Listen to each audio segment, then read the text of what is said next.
Lockdown विचाले देश विच अज तो घरेलू उड़ाना की शुरुआत हो रही है। एयरपोर्ट ते पुख्ता इंतजाम किए गए ने। यात्रियों की थर्मल स्क्रीनिंग की जाएगी। अमृतसर तो जयपुर, दिल्ली, मुंबई और पटना ਲਈ हवाई सेवा अज तो बहाल होगी।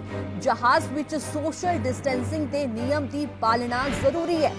यात्रियों के मोबाइल विच आरोग्य सेतु ऐप होना लाजमी है। 14 साल तो घट उम्र के बच्चों लिए ऐप लाजमी नहीं है। हालांकि 14 साल तो वध बच्चों लिए लोगों लिए यह ऐप होना फोन विच लाजमी है।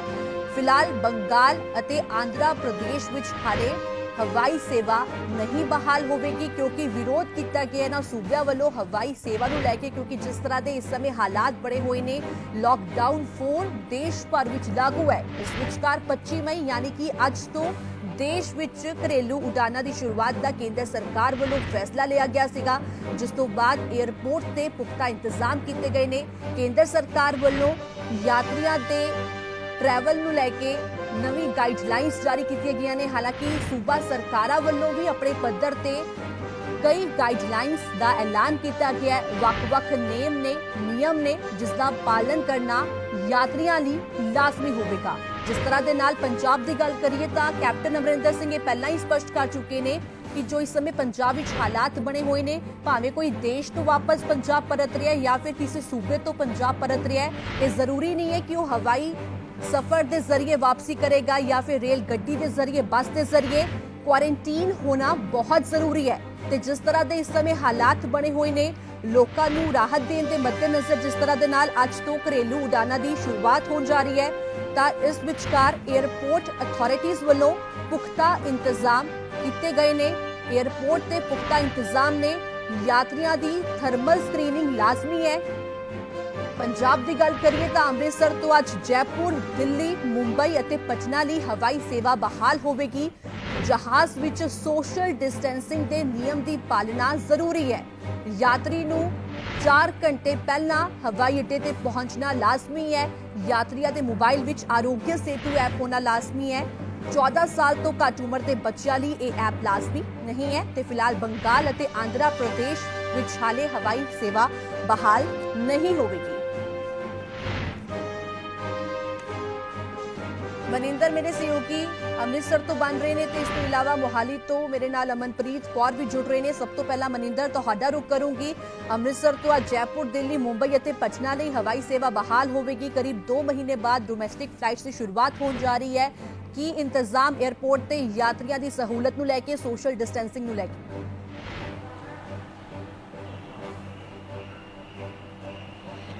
बिल्कुल स्वाति, लगभग 2 महीने बाद अज तो घरेलू उड़ाना जी शुरू होने जा रही है। और इस सब नूं लैके मौजूदा जो हालात ने उन्होंने मद्देनज़र एयरपोर्ट अथॉरिटी वालों विशेष जोड़े प्रबंध किए गए हैं। खास चौकसी जी है वरती जा रही है।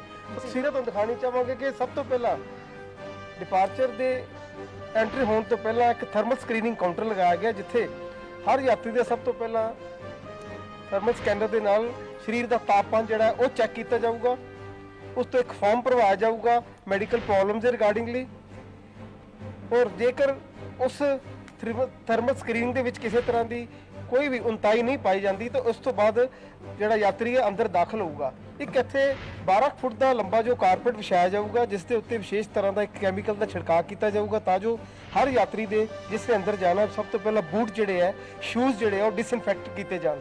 और उस तो बाद अब तुम देख सकते हो बैगेज डिसइनफैक्शन एरिया, जो बैग जो यात्री का समान होगा वो सारे पे खास तौर की स्प्रे की जाऊगी। उसनों बैग में डिसइनफैक्ट किया जाऊगा, ताजो किसी भी तरह का वायरस या इन्फैक्शन जो बैग के राही अंदर एयरपोर्ट के प्रिमिसेस दे दाखिल ना हो सके।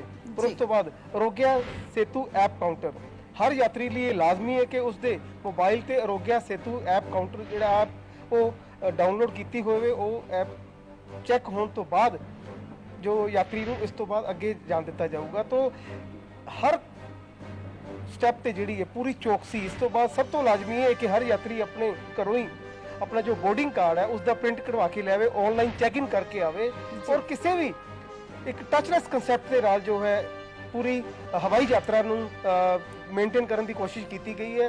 किते भी बिना किसी शरीर को हथ लाए यात्री दे उसनों अंदर तक जाने का जो प्रोग्राम लिखिया गया है। इत्थों अंदर दाखिल होने तो बाद पहला जोड़े बैग है, लगेज है, उनकी स्क्रीनिंग होनी है। ਉੱਥੇ ਵੀ ਯਾਤਰੀ ਨੇ ਆਪ ਹੀ ਸਕੈਨਰ 'ਚ ਬੈਗ ਰੱਖਣਾ ਤੇ ਆਪੇ ਚੱਕਣਾ ਹੈ। ਉਸ ਤੋਂ ਬਾਅਦ ਜੋ ਕਾਊਂਟਰ 에ਅਰਲਾਈਨ ਦਾ ਹੈ ਉੱਥੇ ਕਿਤੇ ਵੀ ਟੱਚ 'ਚ ਨਹੀਂ ਆਣਾ। ਉਹ ਇੱਕ ਗਲਾਸ ਲਾ ਕੇ ਵਿਸ਼ੇਸ਼ ਤਰ੍ਹਾਂ ਦੇ ਕਾਊਂਟਰ ਤੇ ਉਹਦੇ ਅੱਗੇ ਕੈਮਰਾ ਲਗਾਇਆ ਗਿਆ। ਕੈਮਰੇ ਦੇ ਅੱਗੇ ਯਾਤਰੀ ਨੇ ਆਪਣਾ ਬੋਰਡਿੰਗ ਕਾਰਡ ਜਾਂ ਪਾਸਪੋਰਟ ਜਾਂ ਜੋ ਰਿਕੁਆਇਰਡ ਡਾਕੂਮੈਂਟਸ ਨੇ ਉਹ ਉਸ ਦੇ ਅੱਗੇ ਕਰਨੇ ਨੇ। ਅੰਦਰ ਬੈਠਾ ਜੋ 에ਅਰਲਾਈਨ ਦਾ ਕੰਸਰਨਡ EMPLOYE ਹੋਊਗਾ ਉਸਨੇ ਮੋਨੀਟਰ ਤੇ ਸਕਰੀਨ ਤੇ ਸਾਰੇ ਡਾਕੂਮੈਂਟ ਚੈੱਕ ਕਰਨ ਤੋਂ ਬਾਅਦ ਉਸ ਦਾ ਚੈੱਕ ਇਨ ਕਰ ਦੇਣਾ। ਔਰ ਸਿਕਿਉਰਿਟੀ ਵੇਲੇ ਵੀ ਇਸੇ ਤਰ੍ਹਾਂ ਕਿ ਸਾਰਾ ਸਮਾਨ ਜਿਹੜਾ ਹੈ ਉਹ ਆਪੇ ਯਾਤਰੀ ਨੇ ਸਕੈਨਰ 'ਚ ਰੱਖਣਾ ਹੈ, ਉਸ ਤੋਂ ਬਾਅਦ ਕੱਢਣਾ ਹੈ ਤਾਂ ਜੋ ਕਿਤੇ ਵੀ ਜਿਹੜਾ ਜਿਸ ਤਰ੍ਹਾਂ ਮੈਂ ਪਹਿਲਾਂ ਦੱਸਿਆ ਕਿ ਟੱਚਲੈਸ ਕਨਸੈਪਟ ਦੇ ਨਾਲ ਜਿਹੜਾ ਇਸ ਨੂੰ ਸਾਰਾ ਪ੍ਰੋਗਰਾਮ ਲਿਖਿਆ ਗਿਆ। ਹਾਲਾਂਕਿ ਇੱਕ ਵੱਡਾ ਸਵਾਲੀਆ ਨਿਸ਼ਾਨ ਵੀ ਇਹ ਸਾਰੇ ਪ੍ਰਬੰਧਾਂ ਤੇ ਜੀ ਜਿਸ ਤਰ੍ਹਾਂ ਦੇ ਨਾਲ ਭਾਰਤ ਸਰਕਾਰ ਵੱਲੋਂ ਘਰੇਲੂ ਉਡਾਨਾਂ ਸ਼ੁਰੂ ਕਰਨ ਦਾ ਫੈਸਲਾ ਜ਼ਰੂਰ ਕੀਤਾ ਗਿਆ ਹੈ। ਪੂਰੇ 에ਅਰਪੋਰਟ ਤੇ 6-6 ਫੁੱਟ ਤੋਂ ਜ਼ਿਆਦਾ ਸੋਸ਼ਲ ਡਿਸਟੈਂਸਿੰਗ ਮੇਨਟੇਨ ਰੱਖਣ ਦਾ ਟੀਚਾ ਰੱਖਿਆ ਗਿਆ ਹੈ, ਨਿਰਦੇਸ਼ ਜਾਰੀ ਕੀਤੇ ਗਏ ਨੇ। ਪਰ ਕਿਸੇ ਵੀ ਤਰ੍ਹਾਂ ਦੀ ਕਟੌਤੀ ਜਹਾਜ਼ ਦੀ ਸੀਟਾਂ ਵਿੱਚ ਨਹੀਂ ਕੀਤੀ ਗਈ। ਜਿਸ ਤਰ੍ਹਾਂ ਦੇ ਨਾਲ ਜੇਕਰ ਰੋਡਵੇਜ਼ ਵੱਲੋਂ ਬੱਸਾਂ ਸ਼ੁਰੂ ਕੀਤੀਆਂ ਗਈਆਂ ਤਾਂ ਇਹ ਇੱਕ ਲਿਮਿਟ ਰੱਖੀ ਗਈ ਕਿ 25 ਤੋਂ 30 ਸਵਾਰੀਆਂ ਜਿਹੜੀਆਂ ਉਹ ਬੱਸ ਵਿੱਚ ਬੈਠਣਗੀਆਂ। ਪਰ ਅਜਿਹਾ ਕੋਈ ਰੂਲ ਅਜਿਹੇ ਕੋਈ ਨੋਰਮਸ ਜਹਾਜ਼ ਵਿੱਚ ਨਹੀਂ ਰੱਖੇ ਗਏ। ਜੇਕਰ ਜਹਾਜ਼ ਦੀ ਕਪੈਸਿਟੀ 180 ਯਾਤਰੀਆਂ ਦੀ ਤਾਂ ਪੂਰੀ ਸੀਟਾਂ ਬੁੱਕ ਕਰਨ ਦੀ ਇਜਾਜ਼ਤ ਜਿਹੜੀ 에ਅਰਲਾਈਨ ਨੂੰ ਦਿੱਤੀ ਗਈ ਹੈ। ਤਾਂ ਬਾਹਰ ਜ਼ਰੂਰ 6-6 ਫੁੱਟ ਦੀ ਸੋਸ਼ਲ ਡਿਸਟੈਂਸਿੰਗ ਰੱਖਣ ਦਾ ਫੈਸਲਾ ਕੀਤਾ ਗਿਆ, ਪਰ ਜਹਾਜ਼ ਦੇ ਅੰਦਰ ਕਿਸੇ ਤਰ੍ਹਾਂ ਦੀ ਕੋਈ ਸੋਸ਼ਲ ਡਿਸਟੈਂਸਿੰਗ ਮੇਨਟੇਨ ਕਰਨੀ ਮੁਮਕਿਨ ਨਜ਼ਰ ਨਹੀਂ ਆ ਰਹੀ, ਕਿਉਂਕਿ ਸਵਾਰੀਆਂ ਦੀ ਕਟੌਤੀ ਜਿਹੜੀ ਹੈ ਉਹ ਨਹੀਂ ਕੀਤੀ ਗਈ। ਕੋਈ ਇਹੋ ਜਿਹਾ ਫੈਸਲਾ ਨਹੀਂ ਕੀਤਾ ਗਿਆ। ਪਰ ਬਾਹਰ ਜ਼ਰੂਰ ਪੂਰੇ ਤੁਸੀਂ ਦੇਖ ਸਕਦੇ ਹੋ ਅੰਦਰ ਜਾਣ ਤੱਕ ਮਾਰਕਿੰਗ ਕੀਤੀ ਗਈ ਹੈ 6-6 ਫੁੱਟ ਤੇ ਜੀ। ਔਰ ਇੱਥੋਂ ਯਾਤਰੀ ਅੱਗੇ ਜਾਣਗੇ। ਜਿਸ ਮੈਟ ਦੀ ਅਸੀਂ ਗੱਲ ਕੀਤੀ ਕਿ ਇੱਥੇ ਉਹ ਮੈਟ ਰੱਖਿਆ ਹੋਇਆ ਹਰੇ ਰੰਗ ਦਾ, ਜਿੱਥੋਂ ਜਿਹੜੇ ਯਾਤਰੀ ਦੇ ਬੂਟ ਹੈ ਉਹ ਡਿਸਇਨਫੈਕਟ ਹੋਣਗੇ। ਇਸ ਮੈਟ ਦੇ ਉੱਤੇ ਖਾਸ ਤਰ੍ਹਾਂ ਦਾ ਕੈਮੀਕਲ ਦਾ ਛਿੜਕਾਅ ਕੀਤਾ ਜਾਊਗਾ ਤਾਂ ਜੋ ਕਿਸੇ ਵੀ ਤਰ੍ਹਾਂ ਦੀ ਇਨਫੈਕਸ਼ਨ 에ਅਰਪੋਰਟ ਦੇ ਅੰਦਰ ਦਾਖਲ ਨਾ ਹੋ ਸਕੇ। ਔਰ ਹਰ ਉਹ ਮੇਜਰ ਲੈਣ ਦੀ ਕੋਸ਼ਿਸ਼ ਕੀਤੀ ਗਈ ਹੈ ਤਾਂ ਜੋ ਕਰੋਨਾ ਵਾਇਰਸ ਤੋਂ ਯਾਤਰੀਆਂ ਦੇ ਨਾਲ ਪੂਰੇ ਸਟਾਫ ਨੂੰ ਵੀ ਸੁਰੱਖਿਅਤ ਰੱਖਿਆ ਜਾ ਸਕੇ। ਇਸ ਕਾਊਂਟਰ ਦੇ ਅੱਗੇ ਵੀ ਥੋੜੀ ਦੇਰ ਤੱਕ ਹੁਣ ਗਲਾਸ ਜਿਹੜੇ ਲੱਗ ਜਾਣੇ ਆ, ਹਰ ਕਾਊਂਟਰ ਤੇ ਇਸੇ ਤਰ੍ਹਾਂ ਦੇ ਨਾਲ ਇਹ ਗਲਾਸ ਫਿੱਟ ਕੀਤੇ ਜਾਣਗੇ, ਕਿਉਂਕਿ ਪਹਿਲੀ ਫਲਾਈਟ ਸਵਾਤੀ 1:20 ਤੇ ਜੈਪੁਰ ਦੇ ਲਈ ਇੱਥੋਂ ਰਵਾਨਾ ਹੋਣੀ ਹੈ। ਉਸ ਤੋਂ ਬਾਅਦ ਮੁੰਬਈ, ਦਿੱਲੀ, ਪਟਨਾ ਜਿਹੜੀ ਅਲੱਗ-ਅਲੱਗ ਫਲਾਈਟਸ ਇੱਥੋਂ ਚੱਲਣਗੀਆਂ। ਵਿਸਤਾਰਾ ਦੀ ਜਿਹੜੀ ਵੀਕਲੀ ਫਲਾਈਟ ਹੈ ਹਫਤੇ 3 ਦਿਨ ਬੰਬੇ ਦੀ ਹੈ। ਇਸ ਤੋਂ ਇਲਾਵਾ ਸਪਾਈਸ ਜੈਟ ਦੀਆਂ 3 ਫਲਾਈਟਸ ਨੇ, ਇੰਡੀਗੋ ਦੀਆਂ 2 ਫਲਾਈਟਸ ਨੇ, 에ਅਰ ਇੰਡੀਆ ਦੀ 1 ਫਲਾਈਟ ਹੈ। तो कुल 6 फ्लाइट्स डेली रहनगियां ते एक फ्लाइट जिहड़ी है हफ्ते च 3 वारी रहनी बॉम्बे दी। तो रोजाना इत्थों दिल्ली, पटना, जयपुर ਅਤੇ ਮੁੰਬਈ ਦੇ ਲਈ ਫਲਾਈਟ ਜਿਹੜੀ ਹੈ ਅਲੱਗ-ਅਲੱਗ 에ਅਰਲਾਈਨਸ ਦੀ ਚੱਲਣਗੀਆਂ। ਡੋਮੈਸਟਿਕ ਇੱਕ ਵੱਡੀ ਰਾਹਤ ਹੈ ਲੋਕਾਂ ਦੇ ਲਈ। ਉਹ ਲੋਕ ਜੋ ਅਲੱਗ-ਅਲੱਗ ਰਾਜਾਂ ਦੇ ਵਿੱਚ ਰੁਕੇ ਹੋਏ ਸਨ, ਆਪਣੇ ਕੰਮਾਂ ਕਾਰਾਂ ਲਈ ਗਏ ਹੋਏ ਸਨ ਜਾਂ ਪਰਿਵਾਰਕ ਸਮਾਗਮਾਂ ਵਿੱਚ ਸ਼ਿਰਕਤ ਕਰਨ ਲਈ ਗਏ ਹੋਏ ਸਨ, ਉਹਨਾਂ ਲਈ ਬਿਨਾਂ ਸ਼ੱਕ ਇੱਕ ਰਾਹਤ ਵਾਲੀ ਗੱਲ ਹੈ। ਪਰ ਇੱਕ ਓਡਾ ਵੱਡਾ ਚੈਲੰਜ ਵੀ वाली गल जरूर है मनिंदर, पर सोशल डिस्टेंस मेंटेन करना बहुत जरूरी है। एयरपोर्ट अथॉरिटी ਲਈ ਇੱਕ ਵੱਡੀ ਚੁਣੌਤੀ ਹੈ ਕਿ ਜੋ ਇੰਤਜ਼ਾਮ ਕੀਤੇ ਗਏ ਨੇ ਉਹਨਾਂ ਨੂੰ ਅਮਲੀ ਜਾਮਾ ਪਹਿਨਾਇਆ ਜਾਵੇ, ਉਹਨਾਂ ਦੀ ਇੰਪਲੀਮੈਂਟੇਸ਼ਨ ਹੋਣਾ ਬਹੁਤ ਲਾਜ਼ਮੀ ਹੈ ਤੇ ਯਾਤਰੀਆਂ ਦਾ ਸਹਿਯੋਗ ਬਹੁਤ ਜ਼ਰੂਰੀ ਹੈ। ਅਮਨ ਦਾ ਰੁਖ ਕਰੂੰਗੀ। ਅਮਨ, ਚੰਡੀਗੜ੍ਹ ਤੇ ਮੋਹਾਲੀ ਦੇ ਕੀ ਹਾਲਾਤ ਨੇ ਫਿਲਹਾਲ? 에ਅਰਪੋਰਟ ਤੇ ਕੀ ਇੰਤਜ਼ਾਮ ਕੀਤੇ ਗਏ ਨੇ? ਅੱਜ ਕਿੰਨੀ ਫਲਾਈਟਸ ਇੱਥੋਂ ਰਵਾਨਾ ਹੋ ਰਹੀਆਂ ਨੇ ਤੇ ਯਾਤਰੀਆਂ ਦੀ ਸੁਰੱਖਿਆ ਨੂੰ ਲੈ ਕੇ, ਸਕਰੀਨਿੰਗ ਨੂੰ ਲੈ ਕੇ 에ਅਰਪੋਰਟ ਅਥਾਰਟੀ ਵੱਲੋਂ ਕੀ ਇੰਤਜ਼ਾਮ? ਜੇ ਅਗਰ ਮੋਹਾਲੀ 에ਅਰਪੋਰਟ ਦੀ ਗੱਲ ਕੀਤੀ ਜਾਵੇ ਤਾਂ ਪੂਰੇ ਪੁਖਤਾ ਇੰਤਜ਼ਾਮ ਕਰ ਲਿੱਤੇ ਗਏ ਨੇ। ਕੱਲ ਸੀਏ ਵੱਲੋਂ ਪੂਰੀ ਜਾਣਕਾਰੀ ਜਿਹੜੀ ਦਿੱਤੀ ਗਈ ਸੀ ਕਿ ਪੂਰੇ 에ਅਰਪੋਰਟ ਨੂੰ ਸੈਨੀਟਾਈਜ਼ ਕਰ ਦਿੱਤਾ ਗਿਆ ਹੈ।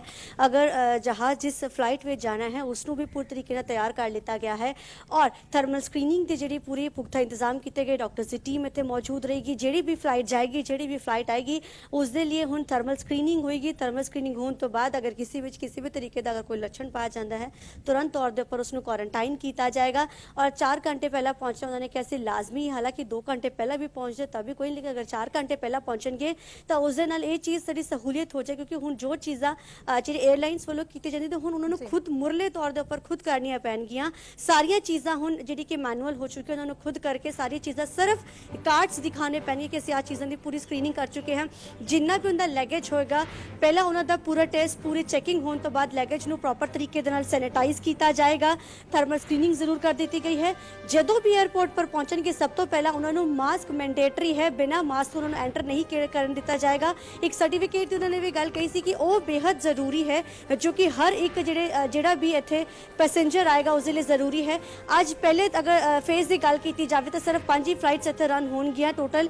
ਹਾਲਾਂਕਿ ਬਹੁਤ ਸਾਰੀ ਫਲਾਈਟ ਸ਼ੈਡਿਊਲਸ ਜ਼ਰੂਰ ਕੀਤੀਆਂ ਹੋਈਆਂ ਹੈ, ਦਿੱਲੀ, ਅਹਿਮਦਾਬਾਦ, ਮੁੰਬਈ ਦੇ ਲਈ, ਲੇਹ ਦੇ ਲਈ, ਸ਼੍ਰੀਨਗਰ, ਵੱਖ-ਵੱਖ ਦੇ ਲਈ ਅੱਜ ਜਿਹੜੀ ਫਲਾਈਟਸ ਇੱਥੋਂ ਜਾਏ। ਲੇਕਿਨ ਪਹਿਲੀ ਜਿਹੜੀ ਫਲਾਈਟ ਆ ਉਹ ਮੁੰਬਈ ਤੋਂ ਜਾਏਗੀ। ਮੁੰਬਈ ਤੋਂ ਫਲਾਈਟ ਆਏਗੀ। ਆਉਣ ਤੋਂ ਤੋਂ ਬਾਅਦ ਪ੍ਰੋਪਰ ਜਿਹੜਾ ਵੀ ਸ਼ਖਸ ਮੁੰਬਈ ਤੋਂ ਇੱਥੇ ਆਏਗਾ ਪਹਿਲੇ ਥਰਮਲ ਸਕਰੀਨਿੰਗ ਕੀਤੀ ਜਾਏਗੀ, ਪੂਰੀ ਚੈਕਿੰਗ ਕੀਤੀ ਜਾਏਗੀ। ਸਿਵਲ ਸਰਜਨ ਦੀ ਟੀਮ ਥੋੜੀ ਦੇਰ ਵਿੱਚ ਇੱਥੇ ਪਹੁੰਚੇਗੀ, ਉਸ ਤੋਂ ਬਾਅਦ ਉਹਨਾਂ ਨੂੰ ਜਾਣ ਦਿੱਤਾ ਜਾਏਗਾ ਔਰ ਜਿਹੜੇ ਪੈਸੇਂਜਰਸ ਨੇ ਉਹਨਾਂ ਨੂੰ ਵੀ, ਔਰ ਤੁਸੀਂ ਤਸਵੀਰਾਂ ਰਾਹੀਂ ਵੇਖ ਵੀ ਸਕਦੇ ਹੋ ਕਿ ਕਿਸ ਤਰੀਕੇ ਦੇ ਨਾਲ ਲੋਕੀ ਇੱਥੇ ਪਹੁੰਚ ਚੁੱਕੇ ਨੇ ਔਰ ਜਿਹੜੀ ਕਿ ਟੀਮ ਹੈ ਇੱਥੇ ਅੰਦਰ ਦੀ ਜਿਹੜੀ ਕਿ ਪੂਰੀ ਕਹਿ ਸਕਦੇ ਹਾਂ ऑफिशियल टीम भी ਇੱਥੇ ਪਹੁੰਚ ਚੁੱਕੀ ਹੈ ਚੈਕਿੰਗ ਦੇ ਲਈ, ਕਿਉਂਕਿ ਅੱਜ ਪਹਿਲੀ ਫਲਾਈਟ ਹੈ, ਕਿਸੇ ਵੀ ਤਰੀਕੇ ਦੀ ਕੋਈ ਕਮੀ ਨਾ ਹੋ ਇਸ ਨੂੰ ਧਿਆਨ ਰੱਖਦੇ ਹੋਏ ਪੂਰੀ ਚੈਕਿੰਗ ਮੁੜ ਤੋਂ ਕੀਤੀ ਜਾ ਰਹੀ ਹੈ। ਹਾਲਾਂਕਿ ਸਾਰਾ ਸਕਰੀਨ ਤੱਕ ਕੀਤਾ ਜਾ ਚੁੱਕਾ ਹੈ, ਜਿਹੜੇ ਪੀਆਰ ਹੈ ਖੁਦ ਇੱਥੇ ਪਹੁੰਚ ਚੁੱਕੇ, ਥੋੜੀ ਦੇਰ ਵਿੱਚ ਸੀਓ ਵੀ ਪਹੁੰਚਣ ਵਾਲੇ ਹੈ ਪੂਰੀ ਚੈਕਿੰਗ ਨੂੰ ਲੈ ਕੇ ਕਿ ਕਿਸ ਤਰੀਕੇ ਦੇ ਇੰਤਜ਼ਾਮ ਕੀਤੇ ਗਏ ਨੇ। ਲੋਕੀ ਬੈਠੇ ਤੁਸੀਂ ਤਸਵੀਰਾਂ ਦੇਖ ਰਹੇ ਹੋ ਕਿ ਹਰ ਕਿਸੇ ਨੇ ਮਾਸਕ ਦਾ ਇਸਤੇਮਾਲ ਕੀਤਾ ਹੋਇਆ ਹੈ ਔਰ ਇੱਕ ਤੁਹਾਨੂੰ ਦਿਖਾਣਾ ਚਾਹਾਂਗੇ कि एक ਜਿਹੜਾ ਸ਼ਖਸ ਆਇਆ ਉਸਨੇ प्रॉपर पीपी किट पहन के आया कि शायद वो पूरे प्रिकॉशंस ले रहे ने ताकि किसी भी तरीके का कोई जो वायरस है उन तक ना पहुंच सके। सो पुख्ता इंतजाम है। सवेरे जो दसे पहुंचे थे दोबारा तो मुड़ तो हालांकि कल पूरे एयरपोर्ट को सैनिटाइज किया गया से, लेकिन मुड़ तो फिर दोबारा तो इसको सैनिटाइज किया गया है, सारे इंतजाम कर दिए गए ने। हुण थोड़ी ही देर में चैकिंग होनी शुरू हो जाएगी और नाल ही नाल उन्होंने जो प्रॉपर जो चैकिंग हो जाएगी, जिस तरीके के नाल पहले लैगेज इकट्ठा भेजे जाते सन उस तरीके के नाल नहीं जाएगा। लैगेज एक एक करके भेजेंगे, पहला उसनु पूरा प्रॉपर सैनिटाइज किया जाएगा, चेक किया जाएगा और जो चेक भी करेगा उसनु भी पहले पीपी किट पानी पएगी, सारी चीज़ां जिहड़ी शेड्यूल कर दित्तियां हदायतां इत्थे जारी कीतीਆਂ गईਆਂ ਨੇ। कुछ शर्तां ने ते इन्हां शर्तां ਨੂੰ लागू कराना एयरपोर्ट अथॉरिटी ते एक वड्डी जिम्मेवारी है, चुनौती है कि जो तमाम ये नेम तय किए गए ने उसकी पालना यात्रियों वालों की जाए। धन्यवाद तमाम गलबात नहीं अमन ते मनिंदर।